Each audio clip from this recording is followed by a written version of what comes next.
જય હિન્દ જય ભારત મિત્રો, વિડીયોમાં તમારું સ્વાગત છે। પરસોત્તમ રૂપાલા વિવાદને લઈને ઘણા દિવસોથી ચર્ચા ચાલી રહી છે। આ વિવાદ ચાલતો ત્યાં એક પટેલ યુવાનનો વિડીયો વાયરલ થઈ રહ્યો છે। આ વિડીયો સોશિયલ મીડિયામાં ખૂબ જ ધૂમ મચાવી રહ્યો છે। રાજપૂત સમાજ દેશ માટે રજૂઆત આપી શકતા હોય તો રૂપાલા ટિકિટ કેમ ન આપી શકે? અને પટેલ યુવાને પણ કીધું છે કે પટેલ સમાજને પણ કોઈ મદદ કરી નથી। અનામત આંદોલન વખતે બધાએ બધું જોયું છે, કોઈ પણ આગળ આવ્યું નહોતું। પટેલ યુવાને પણ કીધું કે આંદોલન વખતે રૂપાલા સાહેબ ઘરે બેસીને ટીવી જોઈ રહ્યા હતા અને આ યુવાન ગુસ્સે થઈને બોલી રહ્યો છે। તો મિત્રો જુઓ વિડીયો, અને વિડીયો ગમે તો લાઈક, કોમેન્ટ, સબસ્ક્રાઇબ અને શેર કરજો। જુઓ યુવાનનો વિડીયો।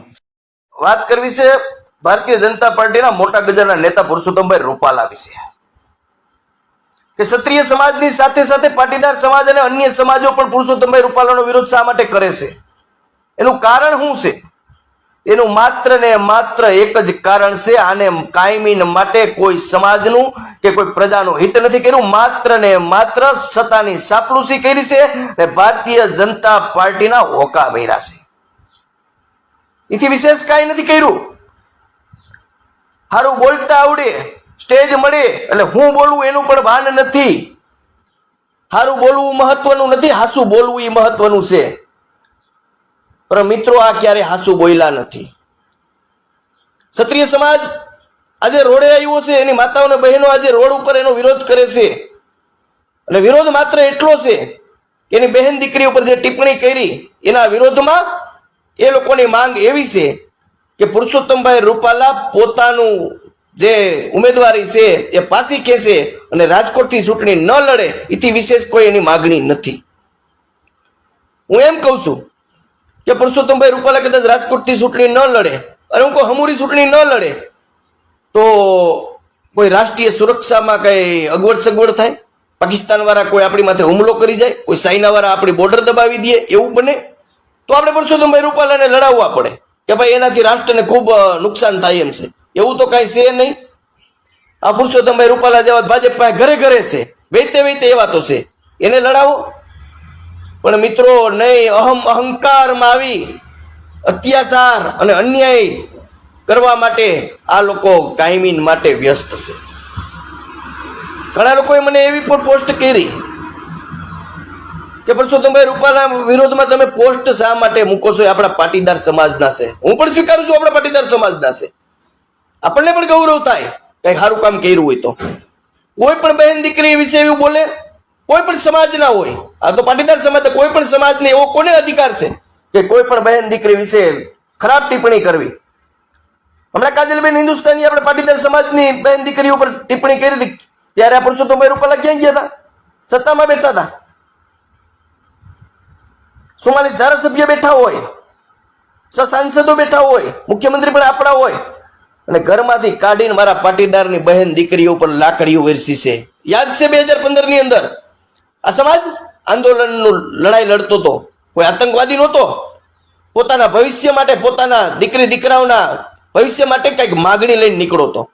અરે તમારાથી ન થાય એમ તો ના પાડો ભાઈ, નથી મળે એમ, એના માટે અન્ય અત્યાચાર કરવાની ક્યાં જરૂર હતી? રાષ્ટ્રદ્રોહ જેવા કેસ લગાડ્યા અને એ જ રાષ્ટ્રદ્રોહીઓને તમે પાછા ધારાસભ્ય બનાવ્યા છે, એટલે તમે સદંતર ખોટા છો।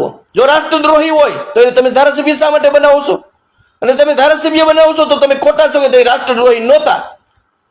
એટલે મિત્રો આ લોકોને ખૂબ ઓળખવાની જરૂર છે।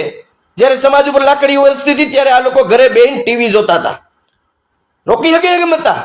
તારે તો આ ઊભું રાખીએ કેમ હતા? પણ મિત્રો આને પ્રયત્ન નથી કર્યા, માત્ર ને માત્ર સત્તાની ચાપલુસી કરી છે, એટલે આજે પાટીદાર સમાજના આનો વિરોધ કરે છે।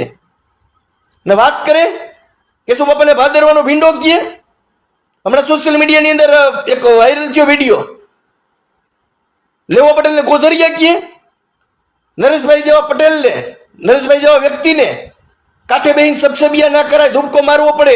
આ તમે ધૂપકો માર્યો, હું કાઢી લીધું? તમે ધૂપકો માર્યો, ધડબડાટી બોલી અને લોકો રોડે સડ્યા। આજે માયકી માફી પણ તમને નથી જડતી, આ તમારે ધૂપકો મારવાનું પરિણામ। અને નરેશભાઈ જેવું વ્યક્તિત્વ આ પાટીદાર સમાજને કદાચ ને હું એમ કહું છું કે આજે પહેલું મળ્યું છે કે આ નવા યુગની અંદર ખોડલધામ જેવી સંસ્થા ઊભી કરી અને એનું નેતૃત્વ કરે છે, રાજકારણ કરવા માટે નહીં, સમાજ માટે, સમાજના લાભ માટે, સમાજને એકત્રિત કરવા માટે। આજે લેવા પટેલ સમાજ એક દોરડે બંધાણો હોય તો માત્ર ખોડલધામ સંસ્થાના કારણે. એટલે તમે નરેશભાઈ વિશે પણ બોલ્યા છો. હું કોઈ લેવા કડવા પાર્ટી કરવા માંગતો નથી, પણ જે તમારા બોલેલા શબ્દ છે એ હું વિસ્તારથી કહું છું કે તમારે હૃદયની અંદર તમારી અંદરની ભાવના જે બહાર આવી છે ને એ ભાવના વિશે કહું છું કે આજે ક્ષત્રિય સમાજને તમે જે ટિપ્પણી કરી છે તમારી એક અંદરની ભાવના બારી આવી છે.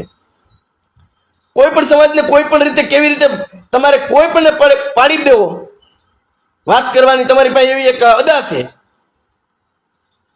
વાત કરે સોનિયા ગાંધીની, વાત કરે રાહુલ ગાંધીની, વાત કરે ટંકોરી વગાડવાની, ડંકા વગાડવાની, વગાડો ડંકા, જાઓ ડંકા વગાડવાની વાતો કરે. તમારાથી ટંકોરી વાગે એમ નથી. વહેલી તકે દરેક મિત્રો વડીલોને વિનંતી છે કે 18 વર્ષને વિનંતી છે કે ક્ષત્રિય સમાજને સહકાર આપો. આ કોઈના થયા નથી. આ અમારા પાટીદાર સમાજના હોય ને અમારા ન થતા તો બીજાના શું થાય? કારણ કે અમારી માથે વીતેલી છે, અમારા સમાજ માથે વીતી છે. ત્યારે આ સત્તામાં હતા તારે તો બધું કરી શકે એમ હતા, પણ મિત્રો નહીં, માત્ર ને માત્ર ને સરકારને સહકાર આપ્યો છે, સત્તાને સહકાર આપ્યો છે. એટલે દરેક મિત્રો વડીલોને વિનંતી છે કે આવા લોકોને ક્યારેય સહકાર આપવાનો ન હોય. સત્ય હોય અને સહકાર આપવાનો હોય. કોઈ સમાજની વાત નથી, આ વાત સત્ય અસત્યની છે.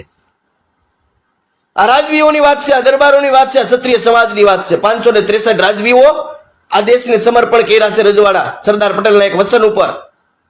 આજે આપણે લીલા પીરા ફરતા હોય તો માત્ર ને માત્ર 563 રાજવીઓના કારણે. અને 563 રાજવીઓ આજે રાજા મટીને કાલે પ્રજા થવાની હિંમત રાખી છે. તમે માત્ર એક તમારું ઉમેદવારી પત્ર તો પાછું ખેંચી જુઓ તો પણ તમારો અહંકાર ગવાય છે, એમાં તમારું અહમ ગવાય છે. એ પણ તમારાથી નથી થતું. અને રાજાઓની વાત કરો છો, રાજપૂતિયાણીઓની વાત કરો છો, ક્ષત્રિય સમાજની એવી ખોટી રીતે બદનામ કરો છો. કોઈ પણ સમાજની બેન દીકરી 18 વર્ષ, નાનો સમાજ હોય મોટો સમાજ હોય, બેન દીકરી ગમે એની પૂજનીય હોય.